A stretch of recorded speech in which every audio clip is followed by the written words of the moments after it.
Hi everyone, welcome back to the channel. Today I'd like to discuss voice leading a 2-5-1 chord progression with you. This is arguably the most commonly found chord progression in standard and traditional jazz. The PDF that I created for the video has the 4 chord shapes for minor 7, dominant 7, and major 7, and then it has a brief chart that's going to show the 4 examples that I'm going to use to discuss the topic. Now, what is voice leading? Well, for our purposes, I'm going to define it as moving only the notes necessary to create the next chord change or the next harmony.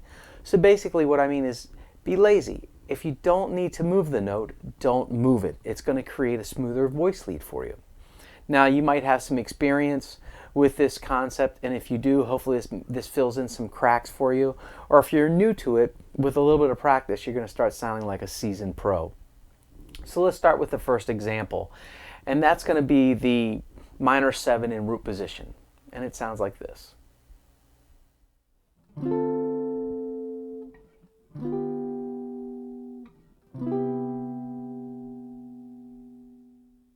Let's take a look at what we just heard. So take a look at the chart, the last page of the PDF. And I'm doing example number 1. So I started with that D minor 7 in root position. And here's what I'm thinking. I've got a D in the bass. Remember, D minor 7, root, minor 3rd, perfect 5th, minor 7th, D, F, A, C. My next chord change is G dominant 7th. What's in a G dominant 7th chord? It has a root, it has a major 3rd, a perfect 5th, and a minor 7th. And I might just say this, that if your chord tones aren't really solid, go back and really get those really solid so that you've got them in your head and potentially in your ear also as you're doing this exercise. So I'm going to that G7 chord. Well, I've got D in the bass, and I ask myself this question: is the note that's currently in the bass voice, the lowest note, is it contained in the next chord? And it is. It's the 5th. Well, what inversion do I use to put the 5th in the bass? Second inversion.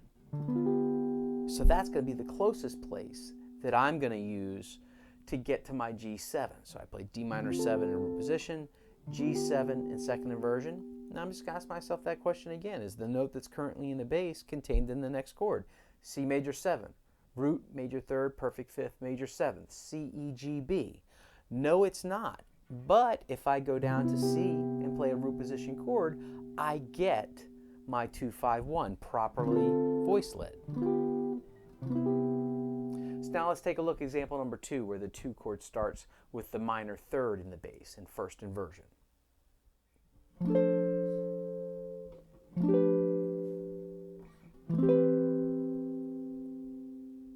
Okay, so example 2 starts with the D minor 7 in first inversion, which means that the F is in the bass, the minor 3rd of that chord.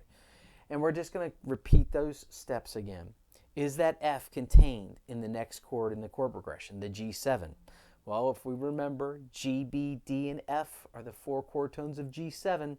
It most certainly is. It's the minor 7th. And what inversion has the 7th in the bass? The 3rd inversion does. So I'm going to play a 3rd inversion dominant.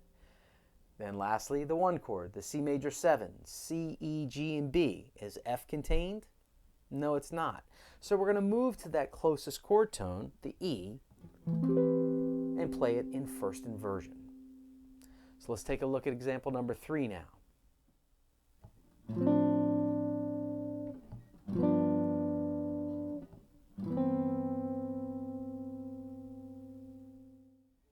Okay, so example 3 has us now starting in second inversion. The D minor 7 has the A in the bass. Second inversion meaning the 5th is in the bass. The 5th of D minor 7 is A. Again, let's ask ourselves that question.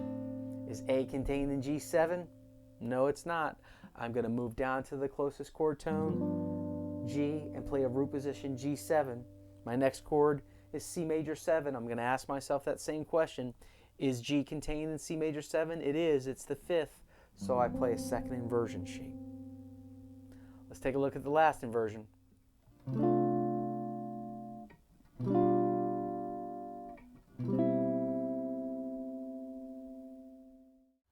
Okay, so the last example is going to start on a 3rd inversion chord, which is going to have a C natural, the 7th of D minor 7th in the bass. And we're going to ask ourselves that same question. Is C contained in G7? No, it's not. We're going to move down to B and and play that G7 in first inversion.